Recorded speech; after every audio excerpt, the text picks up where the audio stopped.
बोलिए श्री गुरुदेव की जय और संत समाज की जय, भक्त समाज की जय। आज का विषय है मरने के बाद यह शरीर को क्या होगा।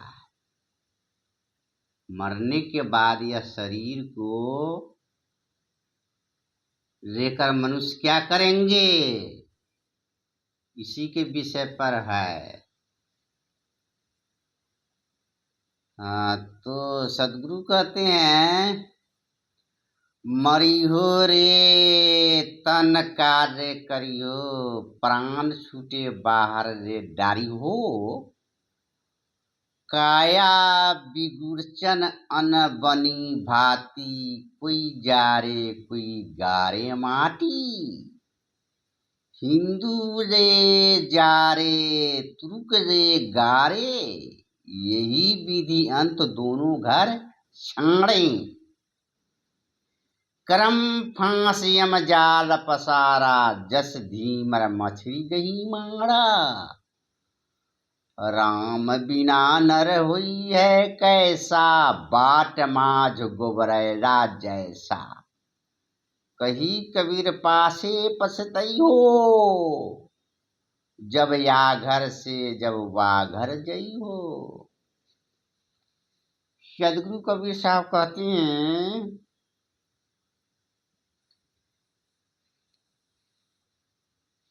तुम जिस शरीर को पा करके अहंकार करते थे, कहते थे मेरा पास बहुत धन है, जमीन है, मकान है, रुपए है, पैसे है, मैं क्यों जाऊंगा सत्संग में, मैं क्यों किसी साधु को बंदगी क्यों करूंगा, कौन जरूरी है। कुछ लोग कहते हैं, सब तो न कहते हैं, कुछ लोग कहते हैं हम क्यों बंदगी करने जाएंगे किसी साधु को, महात्मा को, असंत को। क्या कमी है मेरे पास, मेरे पास बहुत सारा धन है, जमीन है, नौकर चाकर है 20-22 गो, 5 तल्ला 6 तल्ला मकान है, 4 चक्का गाड़ी है। हम किसी से कम हैं? मेरे सामने साधु और संत क्या होगा, कुछ नहीं होगा, मेरा सब कुछ है पास में।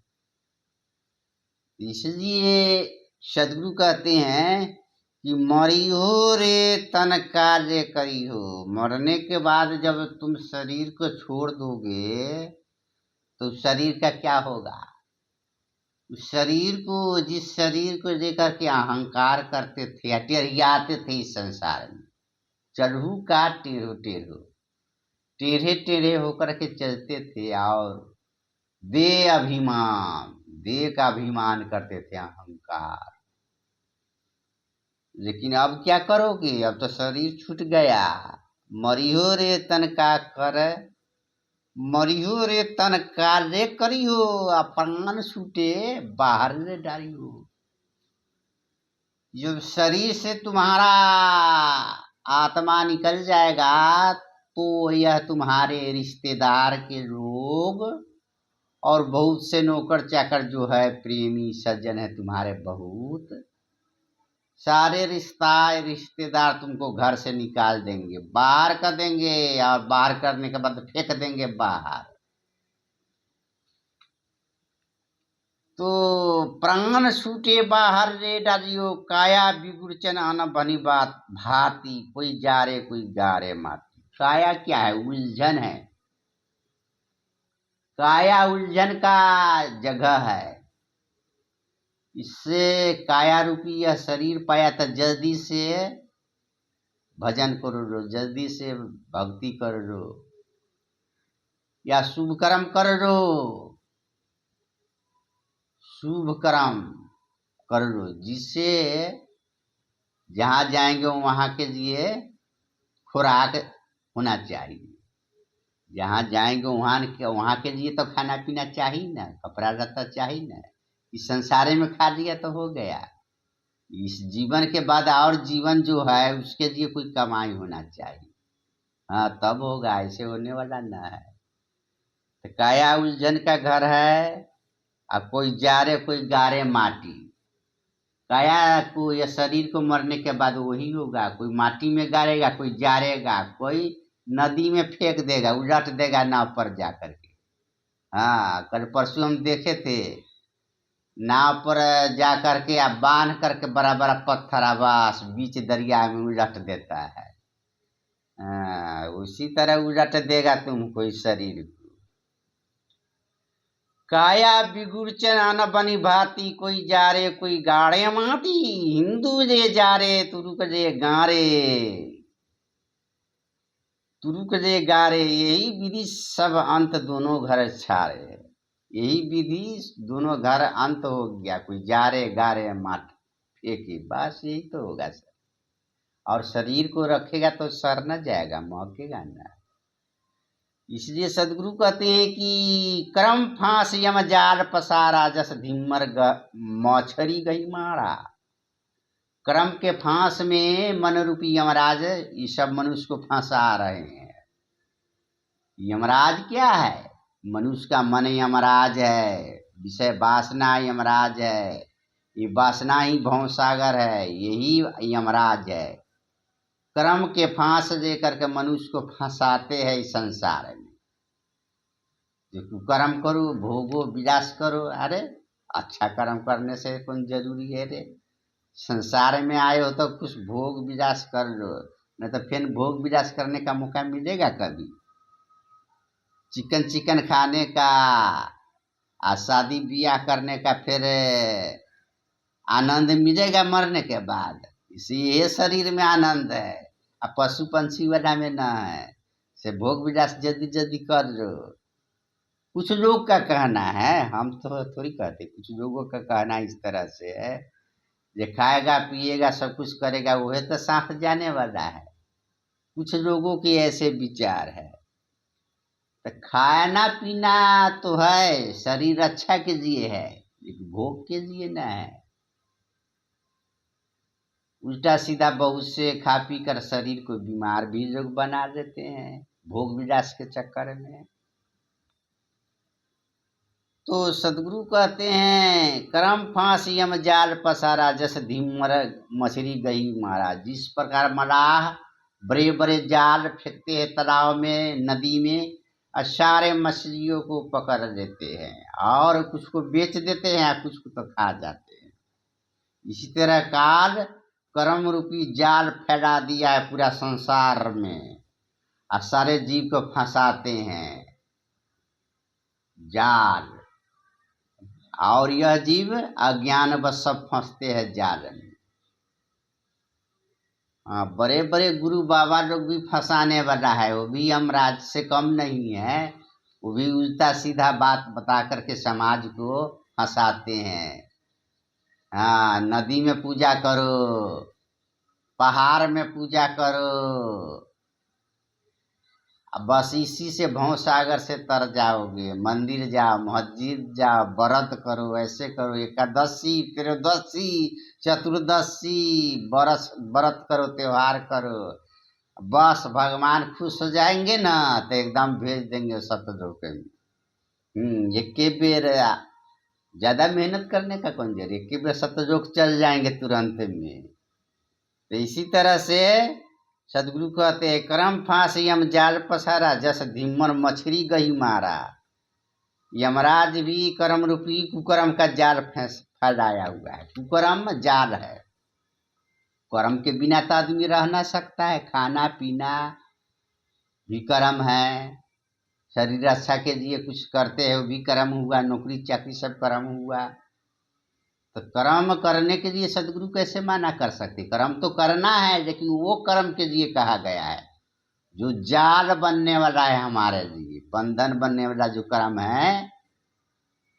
वह कर्म क्या है? विषय वासना, वासनात्मक जो कर्म है वही बंधन बनता है। हम तो शॉर्ट में कहते हैं, शॉर्ट में कहने का आदत है।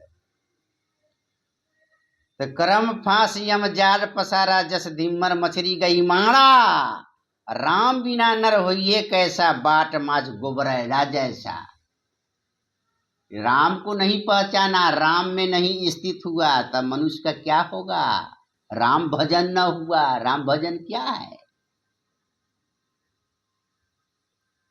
ये माइक पर भजन गाने ना राम भजन हो गया? खूब ढोलक बजा, खूब हारमोनिया बजा, खूब भजन गा लो, गाना खूब गा लो, खूब ढोलक पीट लो, हो गया राम भजन?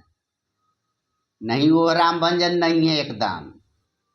राम भजन है जीता जागता प्राणियों की सेवा करना, राम भजन है। सब में राम बसा हुआ है, प्राणियों के अंदर ही राम बसा है। तो प्राणी मात्र का सेवा करना ही तो राम भजन है। और राम भजन आकाश में जाकर करना है, पताल में खूब गावा बजा मैक बड़ा बड़ा बॉक्स लगा करके, वही राम भजन हुआ। वो राम भजन नहीं है। वह क्या है? वह एक सात्विक मनोरंजन है। तो वह समाज जुटाने के लिए थोड़ा देर तक किया जाता है, लेकिन असली राम भजन है। दो तरह का राम भजन है। एक राम भजन सीखना है प्रवचन के द्वारा, दूसरा राम भजन है करना, सेवा करना, संसार के जीवों के लिए कोई काम करना, भलाई के लिए काम करना, जीवों के भलाई और किसका भलाई? ये संसार के जीव जंतु के सेवा के लिए कुछ कर्म करना, उसका उद्धार करने के लिए कोई कर्म करना, यही राम भजन है। और राम भजन क्या है? बुरी आदत को छोड़ देना। हाँ, शिखर गुटखा शराब जो पीते हैं, गाली जो देते हैं, मारकाट जो करते हैं, सब छोड़ देना, राम का भजन हुआ। प्राणी मात्र पर दया करना ही तो राम भजन है। इससे बड़का राम भजन और कौन हो सकता है? होगा तो हम न जानते उस सब। और क्या राम भजन है? राम भजन असली यही है। तो राम बिना नर होइए कैसा, बाट माज गोबरैला जैसा। कौन राम बिना? दशरथ के पुत्र राम नहीं। समस्त प्राणी के अंदर, समस्त संसार के समस्त प्राणियों के अंदर जो बसने वाला घट घट राम है, वह राम भजन। तो उस राम भजन के बिना नर कैसा होगा? बाट माज गोबरैला जैसा। गोबर कीट देखा गया है? हम लोग बचपन में जाते थे समझ के लिए खुले मैदान में, तो देखते थे बड़े बड़े कीड़ा होता है, वो लैटरिन का गोली बना बना कर धकेलता है, और धकेलते धकेलते बहुत दूर ले जाता है। पता नहीं चलता है कि इसका पार्सल कहाँ तक पहुंचेगा। अब बस कुछ दूर जाते जाते आदमी का ठोकर लगता है, गाड़ी का ठोकर लगता है, वह पिचा करके मर जाता है। समापात ये शरीर का दशा है। राम बिना नर होइए कैसा, बाट माज गोबरैला जैसा। कही कबीर पाछे पछतइयो, वाह घर से जब वह घर। जब ये मानव शरीर छोड़कर जब उस घर में जाओगे, कीड़ा वाला घर में, तो वही होगा गोबर, लैटरिन का कीड़ा ढोना होगा, लैटरिन का गोली बना बना कर धकेलना पड़ेगा, बस मरोगे चपा करके, गाड़ी से, पशु से ठोकर खा करके। अनंत दुख भोगना होगा वहाँ दुख से बचने का कोई उपाय नहीं है अभिमानी व्यक्ति का। दुख से बचने का उपाय इस शरीर में ही होगा, मानव शरीर में, अलग तो कोई उपाय नहीं। श्री गुरुदेव की सतनाम महाराज की जय। बस अभी कहने से कुछ होता न है, श्री गुरुदेव की जय। अभी कहने से क्या होगा? अभी के जो कह देगा कुछ समझेबे न करेगा तो होगा? है लोग को समझना चाहिए कोई बात को, तब फायदा होगा। 22 घंटा हम बोल दिए प्रवचन, कोई कुछ समझा ही है न, तो होगा फायदा? किसी को फायदा मिले वैसा प्रवचन होना चाहिए।